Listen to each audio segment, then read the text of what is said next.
High, আমি প্রতীক্ষা। আমি রান্নার কাজ করি, তবে কাজের শেষে আজকের আমার বাড়ি যাওয়ার পালা। তো ভাবলাম বাড়ি যাওয়ার পথে কিছু সময়, রোজ না হলে সপ্তাহে 2-3 দিন আমাকে এই কাজগুলো করতে হয়। তো চলো তোমাদেরকে দেখাই আমি সপ্তাহে 2-3 দিন বাড়ি যাওয়ার পথে কি করি। তো বেরিয়ে পড়েছি সাইকেলটা নিয়ে, এটাই হচ্ছে আমার বাহন। এটা নিয়ে আমাকে এখন, মানে সত্যি বলতে আমার এই সাইকেলটা আমার খুব উপকার করে।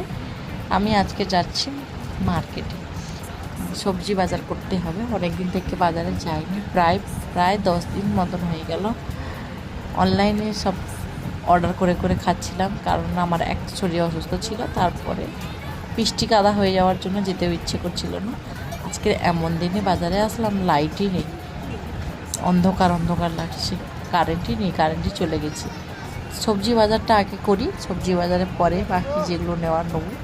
আর সবটাই একটু একটু করে তোমাদের সঙ্গে শেয়ার করার চেষ্টা করব। এখন নিচ্ছি আমি ভিন্ডি, হাফ কিলো ভিন্ডি নিলাম, হাফ কিলো ভিন্ডি, হাফ কিলো কচু।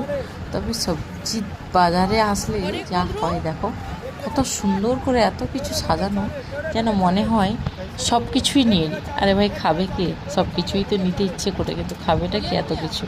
ছেলে তো খায় না, মা আমি এটা খাই না, মা আমি সেটা খাই না। তবে ছেলে শশাটা পছন্দ করে খায়, তার জন্য শশাটা নিচ্ছি। টিফিনে আবার একটু ফলও দিতে হয়, কিছু না কিছু একটা রোজ টিফিনে দিতে হয়, তার জন্য এই